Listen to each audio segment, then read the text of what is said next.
दूसरे दिन ब्राह्म मुहूर्त में निद्रा त्याग कर मुनि विश्वामित्र तृण शैयाओं पर विश्राम करते हुए राम और लक्ष्मण के पास जाकर बोले, हे राम और लक्ष्मण, जागो, रात्रि समाप्त हो गई है। कुछ ही काल में प्राची में भगवान भुवन भास्कर उदित होने वाले हैं। जिस प्रकार वे अंधकार का नाश कर समस्त दिशाओं में प्रकाश फैलाते हैं, उसी प्रकार तुम्हें भी अपने पराक्रम से राक्षसों का विनाश करना है। नित्य कर्म से निवृत्त हो संध्या उपासना करो, अग्निहोत्रादि से देवताओं को प्रसन्न करो, आलस्य को त्यागो और शीघ्र उठ जाओ, क्योंकि अब सोने का समय नहीं है।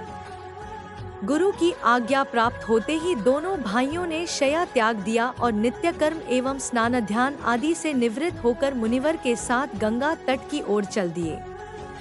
वे गंगा और सरयू के संगम, जहाँ पर ऋषि मुनियों तथा तपस्वियों के शांत व सुंदर आश्रम बने हुए थे, पर पहुँचे।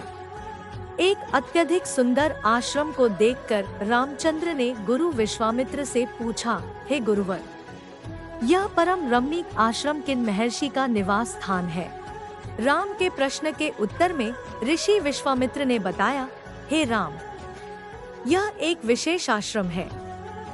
पूर्व काल में कैलाशपति महादेव ने यहाँ घोर तपस्या की थी। संपूर्ण विश्व उनकी तपस्या को देखकर विचलित हो उठा था। उनकी तपस्या से देवराज इंद्र भयभीत हो गए और उन्होंने शंकर जी के तप को भंग करने का निश्चय किया। इस कार्य के लिए उन्होंने कामदेव को नियुक्त कर दिया। भगवान शिव पर कामदेव ने एक के बाद एक कई बाण छोड़े, जिससे उनकी तपस्या में बाधा पड़ी।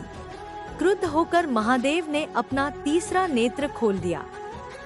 उस तीसरे नेत्र की तेजोमयी ज्वाला से जलकर कामदेव भस्म हो गए। देवता होने के कारण कामदेव की मृत्यु नहीं हुई, केवल शरीर ही नष्ट हुआ। इस प्रकार अंग नष्ट हो जाने के कारण उसका नाम अनंग हो गया और इस स्थान का नाम अंगदेश पड़ गया। यह भगवान शिव का आश्रम है, किंतु भगवान शिव के द्वारा यहाँ पर कामदेव को भस्म कर देने के कारण इसे कामदेव का आश्रम भी कहते हैं। गुरु विश्वामित्र की आदेशानुसार सभी ने वहीं रात्रि विश्राम करने का निश्चय किया। राम और लक्ष्मण दोनों भाइयों ने वन से कंदमूल फल लाकर मुनिवर को समर्पित किए और गुरु के साथ दोनों भाइयों ने प्रसाद ग्रहण किया।